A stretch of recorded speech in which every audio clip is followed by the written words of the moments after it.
I've been thinking a lot these days about potential. It's interesting to imagine what Jesus could do with a life fully and completely surrendered to Him. In Mark chapter 4, Jesus gives us a really interesting parable about a farmer going out and sowing seed all across the place of his land. In some places, the seed went among rocky soil. In some places, it fell among weeds. In some places, it just flourished and thrived and did amazing things. When I think about our life as a church, I think we're a church of just limitless possibilities. We're full of the presence of God. We have some amazing and powerful gifts, and we're a fantastic group of people. I love this church. But I think about the huge potential of all that we could be in Jesus' presence. When I think about the story, the parable in Mark chapter 4, every one of those seeds has so much potential, but it's impacted by its circumstances. It's impacted by so many different things around it and how much it will produce. And one phrase in particular that Jesus says really stands out to me. In verse 18 and 19, Jesus says, "Still others, like seeds sown among thorns, hear the word, but the worries of this life, the deceitfulness of wealth, and the desire for other things come in and choke the word of God out, making it unfruitful." And that's an interesting statement, maybe on my life and maybe on yours as well. I think about through the course of my life, how often have the worries and cares of this life choked out my ability to be fruitful? How often has Jesus been inviting me to go deep and to trust Him and to move further, but a sense of worry or fear or uncertainty has slowed me down or hindered me from serving You well or serving Him with absolutely everything?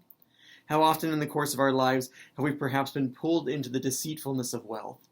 The belief that if we just had more stuff or more of the right things or more money or whatever it might possibly be, that somehow we think that would make us whole or satisfied. And so we pursue that with a deep intensity in our life, maybe to the exclusion of so many of the other things that Jesus could be inviting us into. And again, just this desire for other things. I think it's so easy these days and throughout all of our life to be consumed with a desire for this or for that or whatever it might possibly be, for a great reputation or for people to love us or for the accumulation of stuff or just to have life go the way that we want it to go. When maybe in the middle of all of this stuff, Jesus is inviting us to go deeper and further so that our lives can produce a powerful kind of fruit. It's a really interesting thought that Jesus is out there. He's pursuing people. He's searching for people who will pursue Him in everything so He can pour out His blessing and His fullness and His life and His power into us. What could Jesus do with your life fully surrendered and open to Him? Again, we can only begin to imagine what these things might look like, all the possibilities of what Jesus could do in and through us.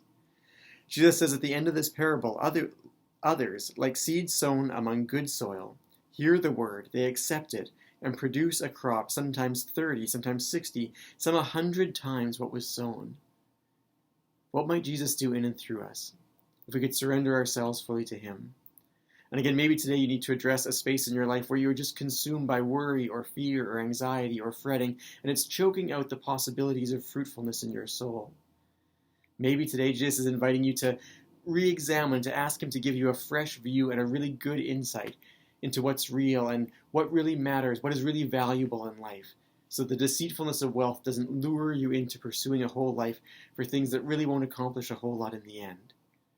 And maybe in your life there's some particular desires, a desire for other things that just keep crowding out the presence of Jesus in your walk and in your experience and your day-to-day activities. Maybe He wants to challenge you a bit on those particular things today. As we pursue Him, let's be a people who are fully in, who give Him everything, so that through our life we can reach the maximum potential of all that He's created us to be, and so that He can be glorified to the greatest extent. May God continue to bless and keep and guide us.